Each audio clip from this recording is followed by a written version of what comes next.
माँ माँ जब बेटे से बहू की शिकायतों का दफ्तर खोल देती है और यह सिलसिला किसी तरह खत्म होने का नाम ही नहीं लेती। बेटा उकता जाता है और दिन भर की थकान के कारण कुछ झुंझलाकर माँ से कहता है, तो आखिर तुम मुझसे ऐसा क्या करने को कहती हो अम्मा?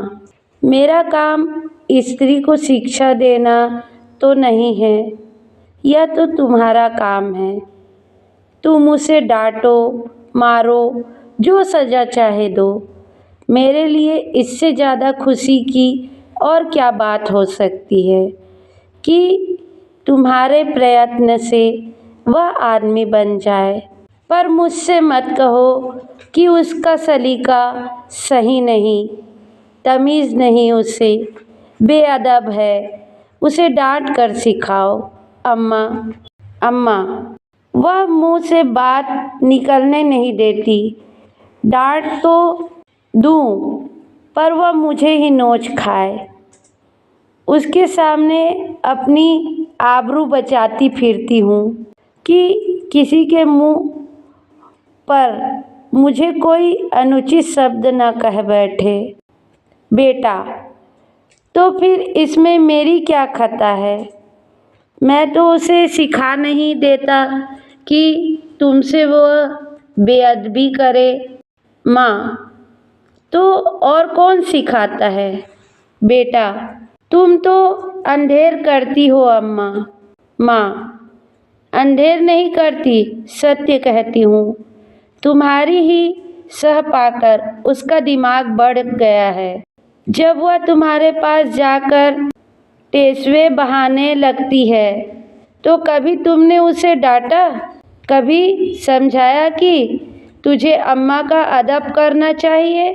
तुम तो खुद उसके गुलाम हो गए हो। वह भी समझती है मेरा पति कमाता है, फिर मैं क्यों न रानी बनूं, क्यों किसी से दबूं? मर्द जब तक सह न दे, औरत का इतना गुर्दा हो ही नहीं सकता। बेटा, तो क्या मैं उससे कह दूं कि कुछ नहीं कमाता, बिल्कुल निखट्टू हूँ? क्या तुम समझती हो तब वह मुझे जलील न समझेगी? हर एक पुरुष चाहता है कि उसकी स्त्री उसे कमाऊ योग्य, तेजस्वी समझे और सामान्यतः वह जितना है उससे बढ़कर अपने आप को दिखाता है।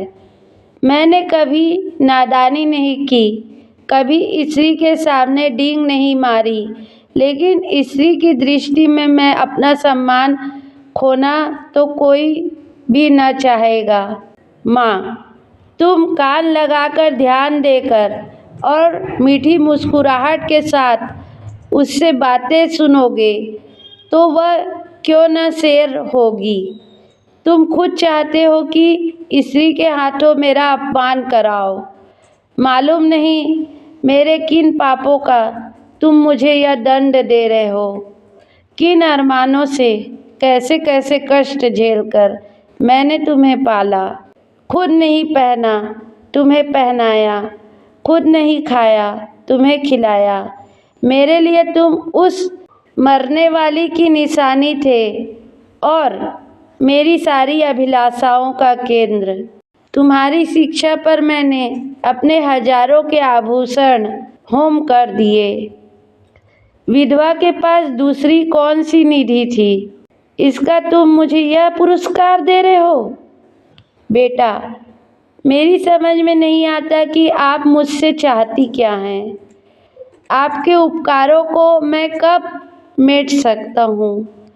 आपने मुझे केवल शिक्षा ही नहीं दिलाई, मुझे जीवन दान दिया, मेरी सृष्टि की, अपने गहने भी नहीं होम किए, अपना रक्त तक पिलाया। अगर मैं 100 बार अवतार लूँ तो भी इसका बदला नहीं चुका सकता। मैं अपनी जान में आपकी इच्छा के विरुद्ध कोई काम नहीं करता। यथासाध्य आपकी सेवा में कोई बात उठा नहीं रखता। जो कुछ पाता हूँ लाकर आपके हाथों पर रख देता हूँ। और मुझसे क्या चाहती हैं और मैं कर ही क्या सकता हूँ। ईश्वर ने हमें तथा आपको और सारे संसार को पैदा किए हैं, उसका हम उसे क्या बदला देते हैं, क्या बदला दे सकते हैं। उसका नाम भी तो नहीं लेते, उसका यश भी तो नहीं गाते। इससे क्या उसके उपकारों का भार हम पर कम हो जाता है। माँ के बलिदानों का प्रतिशोध कोई बेटा नहीं कर सकता, चाहे वह भूमंडल का स्वामी ही क्यों न हो जाए। ज़्यादा से ज़्यादा मैं आपकी दिलजोई ही कर सकता हूँ और मुझे याद नहीं आता कि मैंने कभी आपको असंतुष्ट किया हो। माँ, तुम मेरी दिलजोई करते हो। तुम्हारे घर में मैं इस तरह रहती हूँ जैसे कोई लौंडी।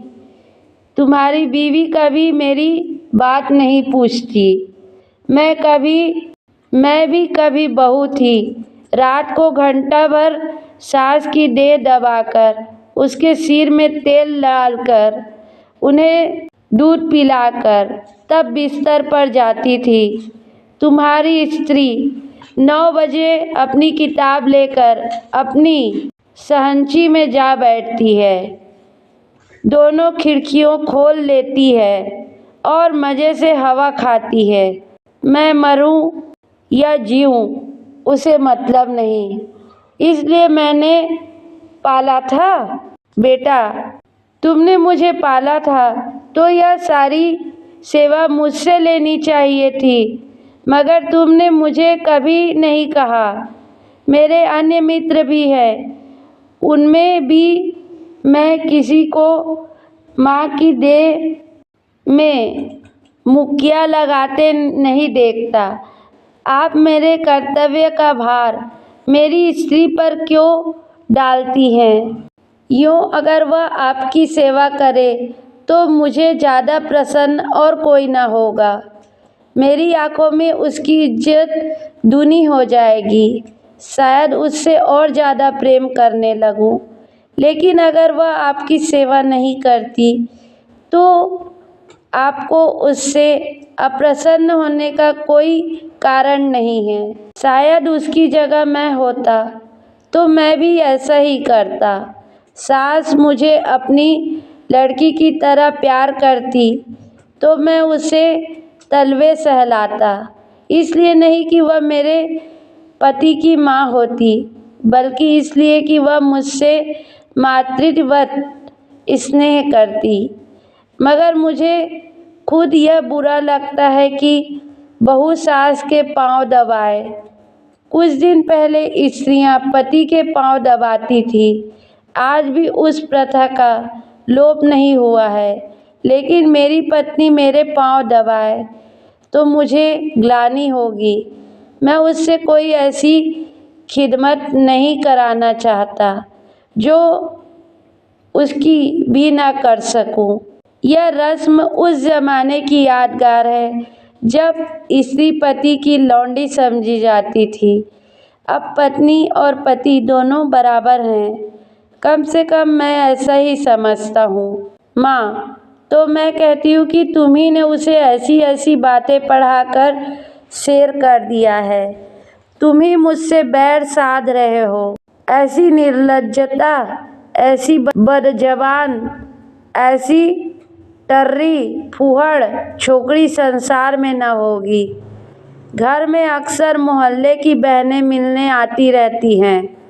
यह राजा के बेटी न जाने किन गंवारों में पली है, किसी का भी आदर सत्कार नहीं करती, कमरे से निकलती तक नहीं। कभी कभी वे खुद उसके कमरे में चली जाती हूँ तो भी वह गधी चारपाई से नहीं उठती, प्रणाम तक नहीं करती। चरण छूना तो दूर की बात है। बेटा, वह देवियाँ तुमसे मिलने आती होंगी। तुम्हारी और उनके बीच में न जाने क्या क्या बातें होती होंगी। अगर तुम्हारी बहू बीच में आ कूदे तो मैं उसे बदतमीज़ कहूँगा। कम से कम मैं तो कभी पसंद न करूँगा कि जब मैं अपने मित्रों से बात करता रहूँ तो तुम या तुम्हारी बहू वहाँ जाकर खड़ी हो जाओ। स्त्री भी अपनी सहेलियों के साथ बैठी हो तो मैं वहाँ बिना बुलाए न जाऊँ। यह तो आजकल का शिष्टाचार है। माँ, तुम तो हर बात में उसी का पक्ष करते हो बेटा। न जाने उसने कौन सी जड़ी बूटी सूंघा दी है तुम्हें। यह कौन कहता है कि वह हम लोगों के बीच में आकर कूदे, लेकिन बड़ों का उसे कुछ तो आदर करना चाहिए। बेटा, किस तरह? माँ, आकर आंचल से उसके चरण छुए, प्रणाम करे, पान खिलाए, पंखा झले। इन्हीं बातों से तो बहू का आदर होता है। लोग उसकी प्रशंसा करते हैं।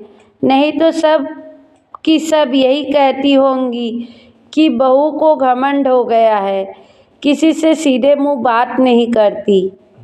बेटा विचार करता है, हाँ, वह अवश्य उसका दोष है, मैं उसे समझा दूंगा।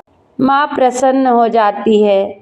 माँ, तुमसे सच कहती हूँ बेटा, चारपाई से उठती तक नहीं।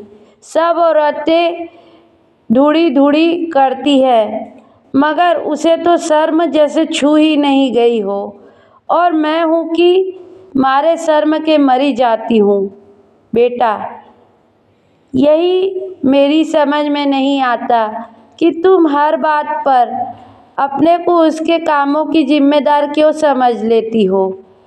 मुझ पर दफ्तर में न जाने कितनी ढुड़कियाँ पड़ती है। रोज ही तो जवाब तलब होता है, लेकिन तुम्हें उल्टे मेरे साथ सहानुभूति होती है। क्या तुम समझती हो अफसरों को मुझसे कोई बैर है, जो अनायास ही मेरे पीछे पड़े रहते हैं, या उन्हें उन्माद हो गया है, जो अकारण मुझे ही काट दौड़ते हैं, अकारण ही मुझे काटने को दौड़ते हैं? नहीं, इसका कारण यही है कि मैं अपने काम में चौकस नहीं हूँ। गलतियाँ करता हूँ, सुस्ती करता हूँ, लापरवाही करता हूँ। यहाँ अफसर सामने से हटा कि लगे समाचार पढ़ने या ताश खेलने। क्या उस वक्त हमें यह ख्याल नहीं आता कि काम पड़ा हुआ है और यह साहब डांट ही तो बताएंगे, सिर झुकाकर सुन लेंगे, बाधा टल जाएगी, पर ताश खेलने का अवसर नहीं है। लेकिन कोई परवाह करता है? सोचते हैं तुम मुझे दोषी समझकर भी मेरा पक्ष लेती हो, और तुम्हारा बस चले तो हमारे बड़े बाबू को मुझसे जवाब तलब करने के अभियोग में काले पानी भेज दो। माँ खिलकर, मेरे लड़के को कोई सजा देगा तो क्या मैं पान फूल से उसकी पूजा करूँगी? बेटा, हर एक बेटा अपनी माता से इसी तरह की कृपा की आशा रखता है, और सभी माताएं अपने लड़कों के ऐबों पर पर्दा डालती है। फिर बहुओं की ओर से क्यों उनका हृदय इतना कठोर हो जाता है, यह मेरी समझ में नहीं आता। तुम्हारी बहू जब दूसरी स्त्रियों चोट करे तो तुम्हारे मातृ स्नेह पर यह धर्म है कि तुम उसकी तरफ से क्षमा मांगो, कोई बहाना कर दो, उसकी नज़रों में उसे उठाने की चेष्टा करो। उसका तिरस्कार में तुम क्यों उनसे सहयोग करती हो? तुम्हें क्या उसके अपमान में मज़ा आता है? मैं भी तो हर एक ब्राह्मण या बड़े बूढ़े का आदर सत्कार नहीं करता। मैं किसी ऐसे व्यक्ति के सामने सिर झुका ही नहीं सकता जिससे मुझे हार्दिक श्रद्धा न हो। केवल सफ़ेद बाल, सिकुड़ी हुई खाल, पोपल मुंह और झुकी हुई कमर किसी को आदर का पात्र नहीं बना देती। और न जनेऊ, न तिलक या पंडित और शर्मा की उपाधि भक्ति की वस्तु है। मैं लकीर पीटू सम्मान को नैतिक अपराध समझता हूँ। मैं तो उसी का सम्मान करूँगा जो मनसा वाचा कर्मणा हर पहलू से सम्मान के योग्य है, जिसे मैं जानता हूँ कि मक्कारी, स्वार्थ साधन और निंदा के सिवाय और कुछ नहीं करता, जिसे मैं जानता हूँ कि रिश्वत और सूद तथा खुशामद की कमाई खाता है। वह अगर ब्रह्मा की आयु लेकर भी मेरे सामने आए तो भी मैं उसे सलाम न करूं। इसे तुम मेरा अहंकार कह सकती हो, लेकिन मैं मजबूर हूँ। जब तक मेरा दिल न झुके, मेरा सिर भी न झुकेगा। मुमकिन है तुम्हारी बहू के मन में भी उन देवियों की ओर से अश्रद्धा के भाव हों। उनमें से 2-4 को मैं भी जानता हूँ। वे सब बड़े घर की, लेकिन सबके दिल छोटे, विचार छोटे। कोई निंदा की पुतली है तो कोई खुशामद में युक्त, कोई गाली गलौज में अनुपम, सभी रूढ़ियों की गुलाम, ईर्ष्या द्वेष से जलने वाली। एक भी ऐसी नहीं जिसे अपने घर को नरक का नमूना न बना रखा हो। अगर तुम्हारी बहू ऐसी औरतों के आगे सिर नहीं झुकाती तो मैं उसे दोषी नहीं समझता। माँ, अच्छा, अब चुप रहो बेटा। देख लेना, तुम्हारी यह रानी एक दिन तुम्हें चूल्हा न जलवाए और झाड़ू न लगवाए तो सही। औरतों को बहुत सिर चढ़ाना अच्छा नहीं होता। इस निर्लज्जता की भी कोई हद है कि बूढ़ी सास तो खाना पकाए और जवान बहू बैठी उपन्यास पढ़ती रहे। बेटा, बेशक यह बुरी बात है और मैं हरगिज नहीं चाहता कि तुम खाना पकाओ और वह उपन्यास पढ़े, चाहे वह उपन्यास प्रेमचंद जी की ही क्यों न हो। लेकिन यह भी तो देखना होगा कि उसने अपने घर कभी खाना नहीं पकाया। वहाँ रसोइया महाराज है और जब चूल्हे के सामने जाने से उसके सिर में दर्द होने लगता है तो उसे खाना पकाने के लिए मजबूर करना उस पर अत्याचार करना है। मैं तो समझता हूँ कि ज्यों-ज्यों हमारे घर की दशा का उसे ज्ञान होगा, उसके व्यवहार में अपने आप ही स्था हो जाएगी। यह उसके घर वालों की गलती है कि उन्होंने उसकी शादी किसी धनी घर में नहीं की। हमने भी तो यह शरारत की कि अपनी असली हालत उनसे छिपाई और यह प्रकट किया कि हम पुराने रईस हैं। अब हम किस मुंह से यह कह सकते हैं कि तू खाना पका या बर्तन मांज या झाड़ू लगा। हमने उन लोगों से छल किया है और उसका फल हमें चखना पड़ेगा। अब तो हमारी कुशलता इसी में है कि अपनी दुर्दशा को नम्रता, विनय, सहानुभूति से ढाके और उसे अपने दिल को यह तसल्ली देने का अवसर दे कि बला से धन नहीं मिला, घर के आदमी तो अच्छे मिले। अगर यह तसल्ली भी हमने उसे छीन ली तो तुम ही सोचो उसको कितनी विदारक वेदना होगी। शायद वह हम लोगों की सूरत भी न देखना पसंद करे और घृणा करने लगे। माँ, उसके घर वालों को 100 दफ़ा गरज थी तब हमारे यहाँ ब्याह किया। हम कुछ उससे भीख मांगने गए थे क्या? बेटा, उनको अगर लड़के की गरज थी तो हमें धन और कन्या दोनों की गरज थी। माँ, यहाँ के बड़े बड़े रईस हमसे नाता करने को मुंह फैलाए हुए थे।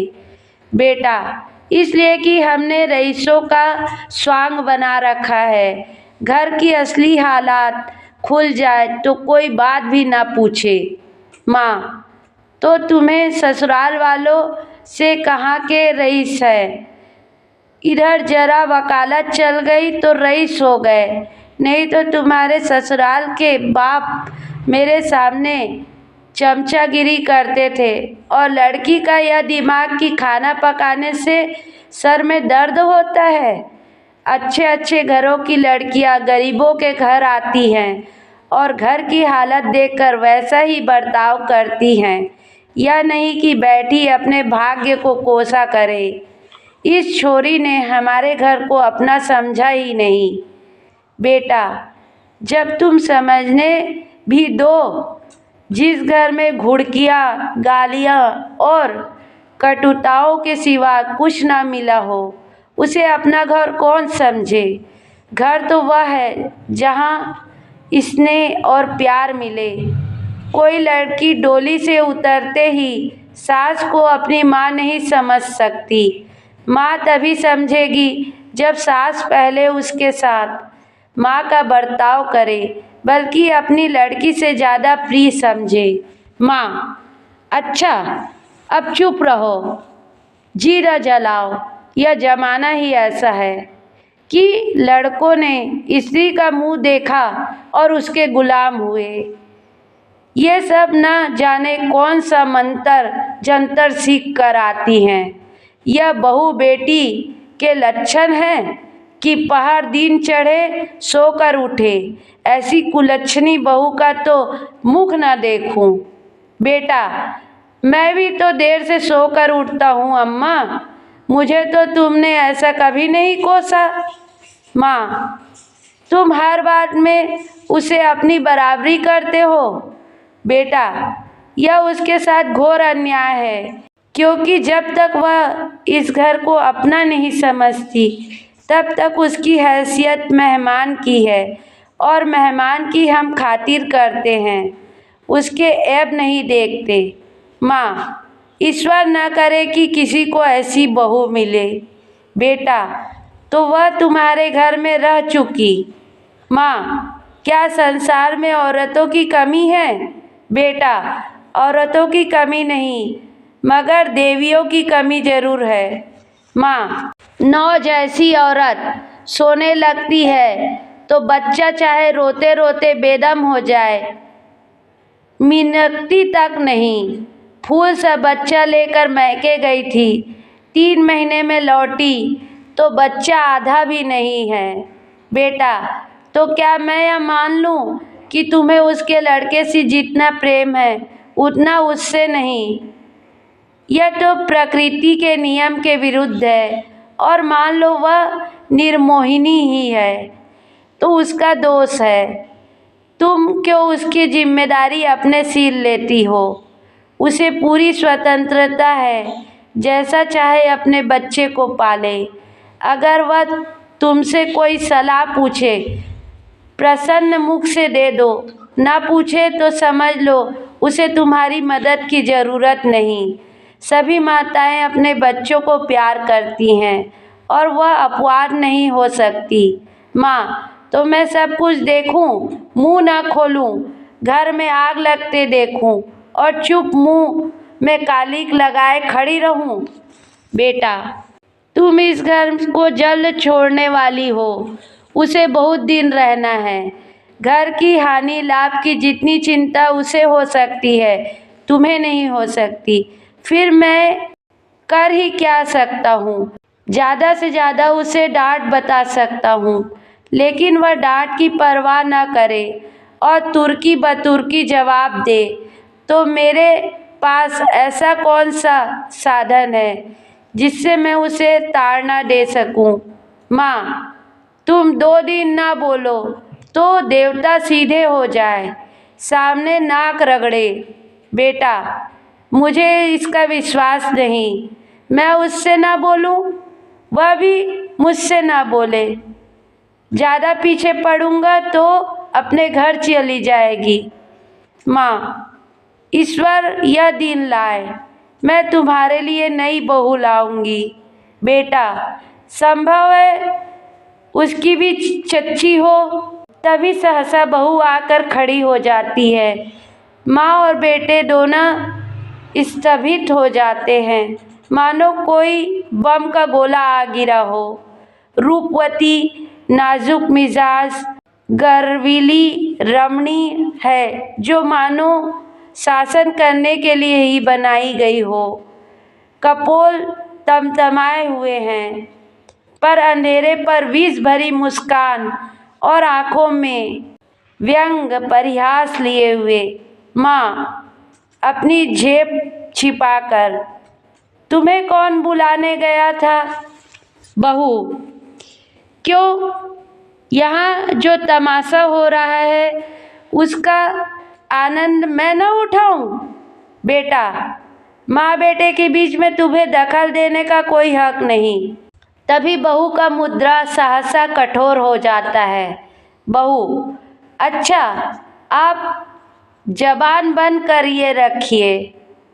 जो पति अपनी स्त्री की निंदा सुनता रहे वह पति बनने योग्य नहीं।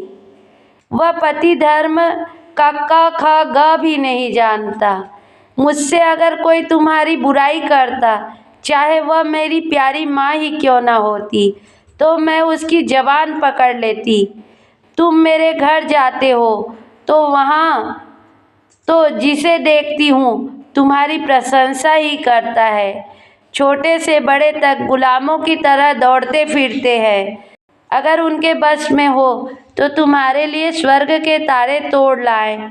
और उसका जवाब मुझे यहाँ यह मिलता है कि बात बात पर ताने, मेहने, तिरस्कार, बहिष्कार। मेरे घर में तुमसे कोई नहीं कहता कि तुम देर से क्यों उठे, तुमने अमुक महोदय को सलाम क्यों नहीं किया, अमुक के चरण पर सिर क्यों नहीं पटके। मेरे बाबूजी कभी गवारा न करेंगे कि तुम उनकी देह पर मुक्किया लगाओ या उनकी धोती धो या उन्हें खाना पका कर खिलाओ। मेरे साथ यहाँ यह बर्ताव क्यों? मैं यहाँ लौंडी बनकर नहीं आई हूँ, तुम्हारी जीवन संगिनी बनकर आई हूँ। मगर जीवन संगिनी का यह अर्थ तो नहीं कि तुम मेरे ऊपर सवार होकर मुझे जलाओ। यह मेरा काम है कि जिस तरह चाहूँ तुम्हारे साथ अपने कर्तव्य का पालन करूँ। उसकी प्रेरणा मेरी आत्मा से होनी चाहिए, ताड़ना या तिरस्कार से नहीं। अगर कोई मुझे कुछ सिखाना चाहता है तो माँ की तरह प्रेम से सिखाए, मैं सीखूंगी। लेकिन कोई ज़बरदस्ती मेरी छाती पर चढ़कर अमृत भी मेरे कंठ में ठूसना चाहे तो मैं ओट बंद कर लूँगी। मैं अब कब की इस घर को अपना समझ चुकी होती, अपनी सेवा और कर्तव्य का निश्चय कर हो चुकी होती। मगर यहाँ तो हर घड़ी हर पल मेरी देह में सुई चुभाकर मुझे याद दिलाया जाता है कि इस घर की लौंडी है। तेरा इस घर में कोई नाता नहीं, तू सिर्फ गुलामी करने के लिए यहाँ लाई गई है। और मेरा खून खौल जाता है। अगर यही हाल रहा तो एक दिन तुम दोनों मेरी जान लेकर रहोगे। माँ, सुन रहे हो ना अपनी चहेती रानी की बातें? वह यहाँ लौंडी बनकर नहीं, रानी बनकर आई है। हम दोनों उसकी टहल करने के लिए हैं। उसका काम हमारे ऊपर शासन करना है। उसे कोई कुछ काम करने कौन कहे? मैं खुद मरा करूं और तुम उसकी बातें कान लगाकर सुनते हो। तुम्हारा मुंह कभी नहीं खुलता कि उसे डांटो या समझाओ, थर थर काँपते रहते हो। बेटा, अच्छा अम्मा, ठंडे दिल से सोचो। मैं उसकी बातें ना सुनूं तो कौन सुने? क्या तुम इसके साथ इतनी हमदर्दी भी नहीं देखना चाहती? आखिर बाबूजी जीवित थे तब वह तुम्हारी बातें सुनते थे या नहीं? तुम्हें प्यार करते थे या नहीं? फिर भी अपनी बीवी की बातें सुनता हूँ तो कौन सी नई बात करता हूँ, और इसमें तुम्हें बुरा मानने की कौन सी बात है? माँ, हाय बेटा, तुम अपनी स्त्री के सामने मेरा अपमान कर रहे हो। इसी दिन के लिए मैंने तुम्हें पाल पोस कर बड़ा किया था। क्यों मेरी छाती नहीं फट जाती। वह आंसू पोंछती आपे से बाहर कमरे से बाहर निकल जाती है। स्त्री और पुरुष दोनों कौतुक भरी नज़रों से एक दूसरे को देखते हैं, जो बहुत जल्द हमदर्दी में बदल जाती है। पति माँ का हृदय है, स्त्री माँ का हृदय नहीं, स्त्री का हृदय। पति अर्थात स्त्री, जो अंत तक पुरुष का सहारा चाहती है, स्नेह चाहती है और उस पर किसी दूसरी स्त्री का अधिकार देखकर ईर्ष्या से जल उठती है। पति क्या पगली सी बातें करती हो। स्त्री यथार्थ कहती हूँ। पति तुम्हारा दृष्टिकोण बिल्कुल गलत है और इसका तजर्बा तुम्हें तब होगा जब तुम खुद सास होगी। स्त्री मुझे सास बनना ही नहीं, लड़का अपने हाथ पैरों का हो जाए, ब्याह करे और अपना घर संभाले, मुझे बहू से क्या सरोकार। पति तुम्हें यह अरमान बिल्कुल नहीं कि तुम्हारा लड़का योग्य हो, तुम्हारी बहू लक्ष्मी हो और दोनों का जीवन सुख से कटे। स्त्री क्या मैं माँ नहीं हूँ। पति माँ और सास में क्या कोई अंतर है। स्त्री उतना ही जितना जमीन और आसमान में है। माँ प्यार करती है, सास शासन करती है। कितनी भी दयालु सहनशील सतोगुणी स्त्री हो, सास बनते ही मानो ब्याही हुई गाय हो जाती है। जिसे पुत्र से जितना ही ज़्यादा प्रेम है, वह बहू पर उतनी ही निर्दयता से शासन करती है। मुझे भी अपने ऊपर विश्वास नहीं, अधिकार पाकर किसे मन नहीं हो जाता। मैंने तय कर लिया कि सास बनूंगी ही नहीं। औरत की गुलामी सासों के बल पर कायम है। जिस दिन सासें न रहेंगी, औरत की गुलामी का अंत हो जाएगा। पति मेरा ख्याल है तुम जरा भी सहज बुद्धि से काम लो तो तुम अम्मा पर भी शासन कर सकती हो। तुमने हमारी बातें कुछ सुनी। स्त्री बिना सुने ही मैंने समझ लिया कि क्या बातें हो रही होंगी। वही बहू का रोना। पति नहीं नहीं, तुमने बिल्कुल गलत समझा। अम्मा के मिजाज में आज मैंने विस्मयकारी अंतर देखा, बिल्कुल अभूतपूर्व। आज वह जैसे अपने कटुताओं पर लज्जित हो रही हो। हाँ, प्रत्यक्ष रूप से नहीं, संकेत रूप से। अब तक वह तुमसे इसलिए नाराज रहती थी कि तुम देर से उठती हो। अब शायद उन्हें यह चिंता हो रही कि कहीं सवेरे उठने से तुम्हें ठंड न लग जाए। तुम्हारे लिए पानी गर्म करने को कह रही थी। स्त्री प्रसन्न होकर सच। पति हाँ, मुझे तो सुनकर आश्चर्य हुआ। स्त्री तो अब मैं मुंह अंधेरे उठूंगी, ऐसी ठंड क्या लग जाएगी। लेकिन तुम मुझे चकमा तो नहीं दे रहे हो। पति अब इस बदगुमानी का क्या इलाज। आदमी को कभी कभी अपने अन्याय पर खेद होता ही है। स्त्री तुम्हारे मुंह में घी शक्कर। अब मैं गजरदम उठूंगी। वह बेचारी मेरे लिए क्यों पानी गर्म करेंगी, मैं खुद ही गर्म कर लूँगी। आदमी करना चाहे तो क्या नहीं कर सकता। पति मुझे उनकी बात सुनकर ऐसा लगता है कि किसी देवी आदेश ने उनकी आत्मा को जगा दिया हो। तुम्हारे अल्हड़पन और चपलता पर कितना भन्नाती हैं। चाहती थी घर में कोई बड़ी बूढ़ी आ जाए तो तुम उनके चरण छुओ, लेकिन शायद अब उन्हें मालूम होने लगा कि इस उम्र में सभी थोड़े बहुत अल्हड़ होते हैं। शायद उन्हें अपनी जवानी याद आ रही।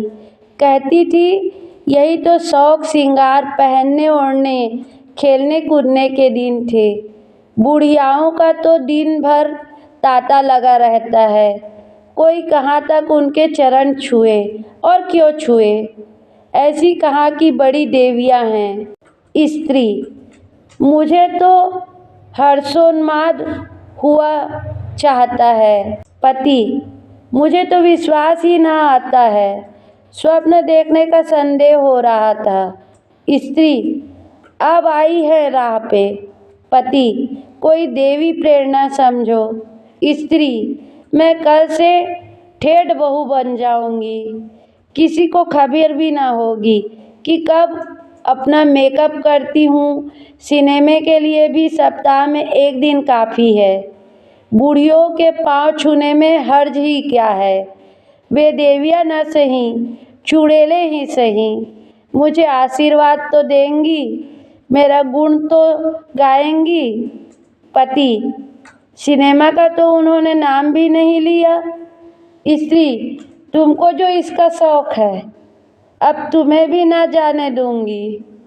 पति: लेकिन सोचो, तुमने कितनी ऊंची शिक्षा पाई है, किस कुल की हो। इन खसूट बुढ़ियाओं के पाँव पर सिर रखना तुम्हें बिल्कुल शोभा न देगा। स्त्री: तो क्या ऊंची शिक्षा के यह मानी कि हम दूसरे को नीचा समझे। बूढ़े कितने ही मूर्ख हों, लेकिन दुनिया की तजर्बा तो रखते हैं। कुल की प्रतिष्ठा भी नम्रता और सद्व्यवहार से होती है, हेकड़ी और रुखाई से नहीं। पति: मुझे तो यही तजुर्बा होता है कि इतनी जल्दी इनकी काया पलट कैसे हो गई। अब इन्हें बहुओं का सास के पाँव दबाना या उनकी साड़ी धोना या उनकी देह में मुक्कियाँ लगाना बुरा लगने लगा है। कहती थी बहू कोई लौंडी थोड़े है कि बेटे सास का पाँव दबाए, बैठी सास का पाँव दबाए।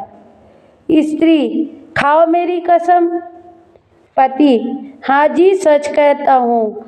और तो और, अब वह तुम्हें खाना भी ना पकाने देगी। कहती थी जब बहू के सिर में दर्द होता है तो क्यों उसे सताया जाए, कोई महाराज रख लो। स्त्री फूली नहीं समाती। मैं तो आकाश में उड़ी जा रही हूँ, ऐसी सास के तो चरण धोकर पिए।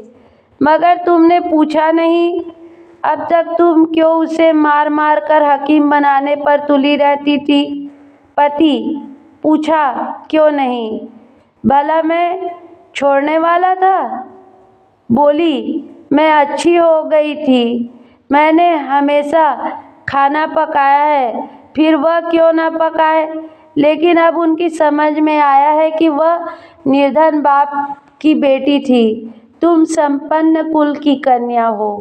स्त्री: अम्मा जी दिल की साफ है, उन्हें मैं क्षमा के योग्य समझती हूँ। जिस जलवायु में हम पलते हैं उसे एक बारगी नहीं बदला जा सकता। जिन रूढ़ियों और परंपराओं में उनका जीवन बीता है उन्हें तुरंत त्याग देना उनके लिए कठिन है। वह क्यों, कोई भी नहीं छोड़ सकता। वह तो फिर भी बहुत उदार है। तुम अभी महाराज व्रत रखो, ख्वामख्वाह जेरबार क्यों होंगे। जब तरक्की हो जाए तो महाराज रख लेंगे। अभी मैं खुद पका लिया करूँगी, 3-4 प्राणियों का खाना ही क्या। मेरी जात से कुछ अम्मा को आराम मिले। मैं जानती हूँ सब कुछ, लेकिन कोई रोब जमाना चाहे तो मुझसे बुरा कोई नहीं। पति: मगर यह तो मुझे बुरा लगेगा कि तुम रात को अम्मा के पाँव दबाने बैठो। स्त्री: बुरा लगने की कौन बात है। जब उन्हें मेरा इतना ख्याल है तो मुझे भी उनका लिहाज करना ही चाहिए। जिस दिन मैं उनके पाँव दबाने बैठूंगी वह मुझ पर प्राण देने लगेंगी। आखिर बहू बेटे का कुछ सुख उन्हें भी तो हो। बड़ों की सेवा करने में हेठी नहीं होती।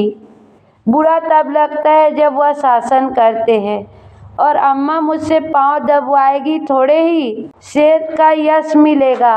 पति: अब तो अम्मा को तुम्हारी फिजूल खर्ची भी बुरी नहीं लगती। कहती थी रुपए पैसे बहू को हाथ में दे दिया करो। स्त्री: चिढ़कर तो नहीं कहती थी। पति: नहीं नहीं, प्रेम से कह रही थी। उन्हें अब भय हो रहा है कि उनके हाथ में पैसे रहने से तुम्हें असुविधा होती है। तुम बार बार उनसे मांगती, लजाती भी होगी और डरती भी होगी एवं तुम्हें अपनी ज़रूरतों को रोकना पड़ता होगा। स्त्री: ना भैया, मैं यह जंजाल अपने सर न लूँगी। तुम्हारी थोड़ी सी आमदनी है, कहीं जल्दी से खर्च न हो जाए तो महीना काटना मुश्किल हो जाएगा। थोड़े में निर्वाह करने की विद्या उन्हीं को आती है। मेरी ज़रूरतें ही क्या है, मैं तो केवल अम्मा जी के चिढ़ाने के लिए उनसे बार बार रुपए मांगती थी। मेरे पास तो खुद की 150 रुपए पड़े रहते हैं। बाबूजी का पत्र आता है तो उनमें 10-20 का नोट ज़रूर होता है, लेकिन अब मुझे हाथ रोकना पड़ेगा। आखिरकार बाबूजी कब तक देते चले जाएंगे, और यह कौन सी अच्छी बात है कि मैं हमेशा उन पर टैक्स लगाती रहूं। पति: देख लेना अम्मा तुम्हें कितना प्यार करती हैं। स्त्री: तुम भी देख लेना मैं उनकी कितनी सेवा करती हूँ। पति: मगर शुरू तो उन्होंने किया है। स्त्री: केवल विचार में, व्यवहार में आरंभ मेरी ही ओर से होगा। भोजन पकाने का समय आ गया है, चलती हूँ। आज कुछ खास चीज़ बनानी हो तो बता दो। आज कोई खास चीज़ तो नहीं खाओगे। पति: तुम्हारे हाथों की रूखी सूखी रोटी भी पकवान का मज़ा देगी। स्त्री: अब तुम नटखटी करने लगे। तो यह थी कहानी मुंशी प्रेमचंद की लिखी हुई गृह नीति। यह कहानी आप सभी को कैसी लगी प्लीज़ कमेंट्स करके हमें बताएं, और अच्छी लगी हो तो हमारे चैनल को लाइक करें, सब्सक्राइब करें और हमारे वीडियो शेयर करें। और आपको मुंशी प्रेमचंद की कौन सी कहानी चाहिए यह कमेंट्स करके ज़रूर बताएं। मैं उन्हें आपके समक्ष लाने का प्रयास करूँगी। और अगर हमारी कहानी अच्छी लगी हो तो हमारे चैनल को लाइक करें, सब्सक्राइब करें और हमारे वीडियो शेयर करें। धन्यवाद।